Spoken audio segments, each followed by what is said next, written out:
In a fight to improve society, no one is 100% good or bad. Groups are made of individuals who are all fighting for their own agendas or areas of self interest, but it's still necessary to find out who's responsible for a particular evil or bad conditions and target them to fix the problem. We collect, work together, and create to solve problems, but this isn't enough. Groups of people always fight each other for power. When trying to achieve important goals or large scale societal change, there will always be large, powerful interests which oppose you. No one is 100% to blame. Everyone's decisions are influenced in conjunction with everyone else's. In a complex, interrelated society, it becomes even more difficult to figure out who's to blame for a particular problem, and without action, groups attempting to achieve change die. The most dangerous thing for a group is to lose sight of what's important, become troubled by infighting, and forget what its identity is. A problem that gets worse in the modern world is being unable to identify your enemy. Again, without action, groups die. There is a quote, constant but somewhat legitimate passing of the buck. CEOs will blame their board of directors, or mayors will blame their committees, who in turn point out that the mayor was actually put in charge of a thing. Sometimes the problem is not knowing where to get started. If things get too bureaucratic and complicated, you won't know what to do.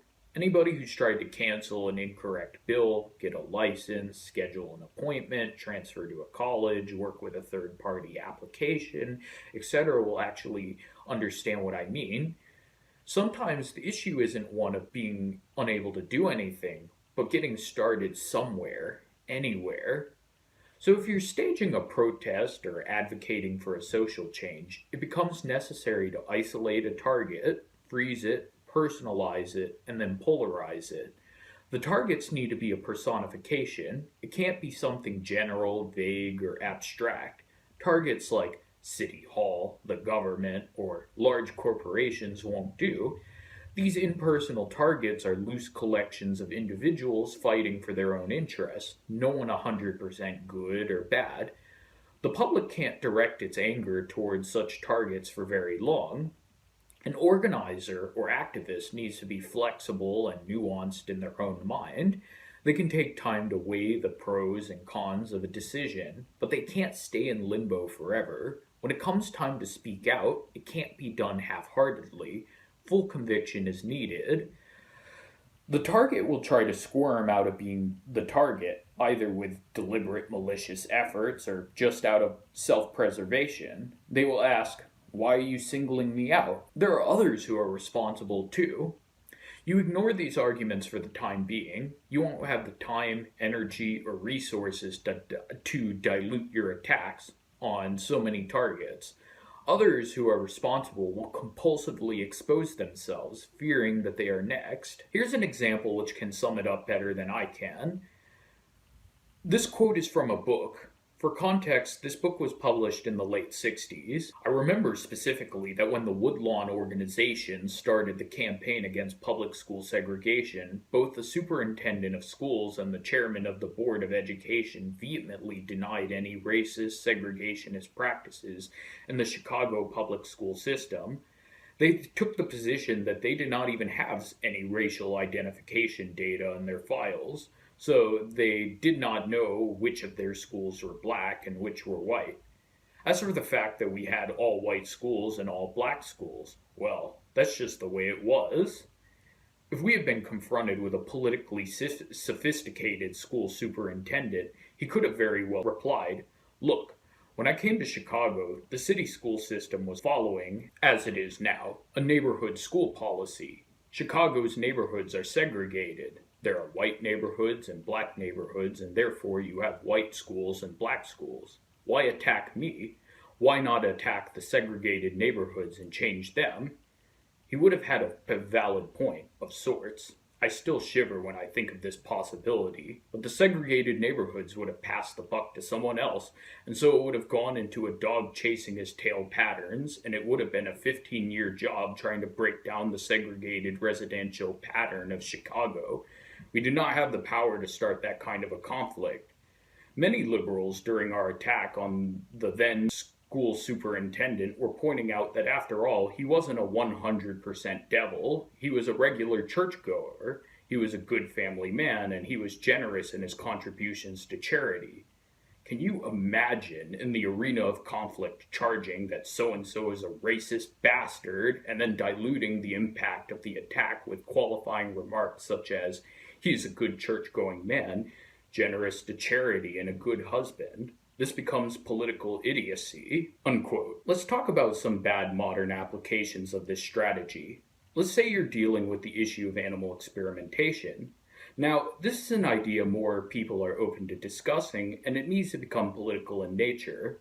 Now, let's say there's a man who's well known to be a national hero. He's known for having worked 16-hour days to combat a public health issue. Politicians make false or bad faith charges and arguments against him to gain political power. This figure is the subject of all sorts of bizarre, outrageous conspiracy theories. Some of them aren't as bad by our standards today, but would have once been immediately dismissed out of common sense. So obviously some people hate him, but many people around the political spectrum consider that this person a hero.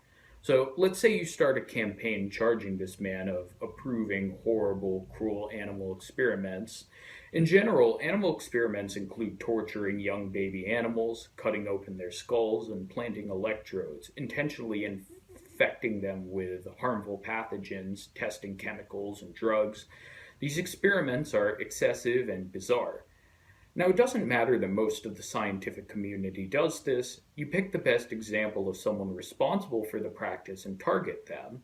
The issue doesn't suddenly become unimportant just because there's an issue that affects humans, especially considering animal experiments are wasteful and inefficient. But there are better targets. The majority of the public had no idea just how bad animal experiments are, even those who are against the practice. If you find a news network willing to pick up your story, the only ones which will do it will lack credibility. Because of the caliber of journalist you'll be working with here, the information will be so diluted it won't be recognizable. Certainly the public won't be aware of what's going on. The audience for this type of news network wouldn't approve of ending or placing limits on animal experiments, even if they're willing to become outraged about an animal cruelty story when it suits them. Statements like, "This man tortures puppies," will sound right at home with "he drinks baby blood," or "the WHO is coordinating a massive conspiracy with 200 other countries to trick people."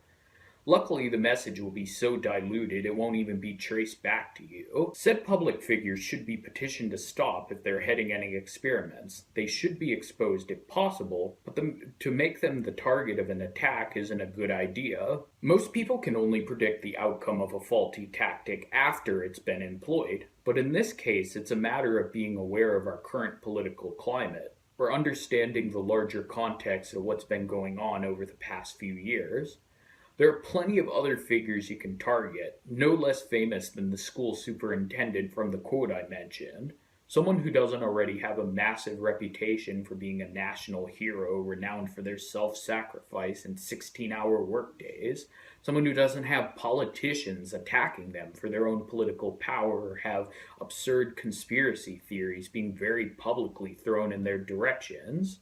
While these situations are hypothetical, I still think it's important to talk about, so anyone considering taking this approach thinks twice. I also think it's very important to look back at our mistakes, even if it doesn't look significant at a first glance, because we all have tendencies to repeat certain patterns, and the way to solve it is to be aware of them. Anyways, it's just a thought. Hopefully you found this video interesting and it gave you some ideas about how political strategy works. If you want to see more stuff, consider subscribing or checking out my other videos. Have a good day, everybody.